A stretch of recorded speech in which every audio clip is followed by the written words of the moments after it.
Hi guys, alam kong nabitin kayo sa ating unboxing Labubu video. Yes, kaya naman kinailangan natin gumawa ng panibagong video. Kaya naman supportahan nyo to. I-share nyo na rin para alam nyo na kung anong pake natin dyan. So ang ating video for today is i-spot natin kung ano yung 10 pagkakaiba o yung mga differences ng ating fake. Ito pala yung real, ng ating real and fake Labubu. Okay, so, di ba? Ayan na siya. Pareha siyang si soy milk. At palilagay ko siya dito. Charot. Okay, so syempre, unang-una na, tingnan nyo, kung mapapansin niyo, di ba, yung size. Itong si original, mas malaki siya.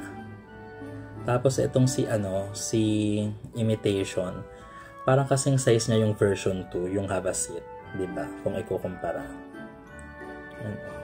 So, mas malaki ang original. Tapos yung second, yung tahi. Guys, tingnan mo. Ito, diba? Ang ganda ng pagkakatahi ni original.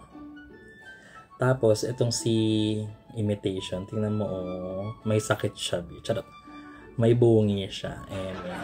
So, yun pa lang. Diba? Third naman, yung tenga. Diba? Yung tenga niya magkadikit. Pag sa legit. Tapos, dito naman kay imitation, magkahiwalay. Parang ngipin ni charot, di ba? Tapos, mas darker yung gano'n niya sa tenga. Ito light. Pang-apat yung mata. Di ba? Kay real, medyo siya, ang tawag dito, hindi siya makinang, yung normal lang, di ba? Ganyan. Di ba? Kay imitation naman, ayan, medyo siya, matingkad. Diba? Pero parang mas bet ko yung mata nitong imitation. Panglima, tingnan nyo yung ilong, diba? Iba rin yung kulay niya. Diba?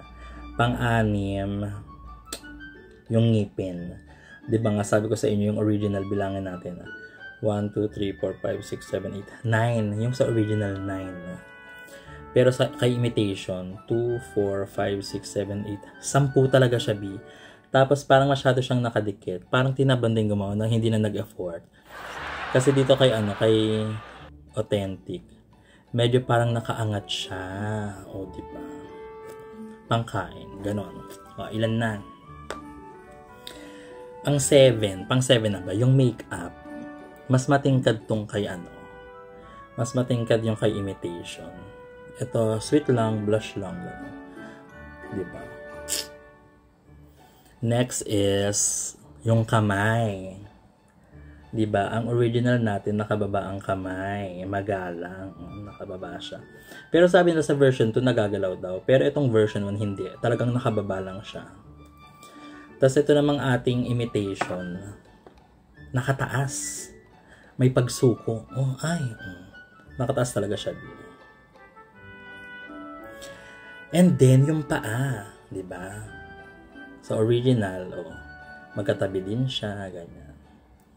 Pero, ito, sa kangers, may hilig bumukha ka, ang imitation. Ilan na yun? Nakaka-10 na ata tayo. Hindi, yung last, ayun nga, yung last. Ito yung keychain itself, di ba? Itong original, ang ganda ng parang embroidered dito sa fabric ng The Monsters. At saka malaki yung yung pop mark. Pero ditong kay imitation, parang dinikit lang yung pop mark, maliit lang siya. Tapos parang tabing, hindi naman tabing pero parang nakahilis tong The Monster. Ayun lang. So, I hope natulungan ko na naman kayo. Pero feeling ko naman hindi nyo na kailangan ng mga differences kasi Diyos ko, alam nyo naman pag bumili na kayo agad, diba? Basta mahal, edi legit yun. Kung mura, edi Diyos ko, magpapakatalo ka pa ba kung original o hindi? Alam mo naman kung magkano yung ginastos mo, diba? Tapos ayun nga, sa box pa lang, kapag wala siyang ganyan, yung parang barcode or scan, chuchu.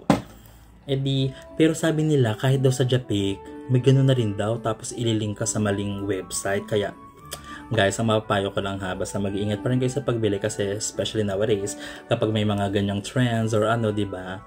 Ang tendency, ang daming mga naglalabasan yung mga manloloko, ganyan yung mga gusto ng mga, char. Anyway, yun lang. Enjoy your labubu. Naku, parang gusto ko nang bumili ng pangalawa. Oo. Para may mabuksan na naman tayong bago. Yun lang, this has been Arn Palencia for Arn TV na. Labubu, la labubu.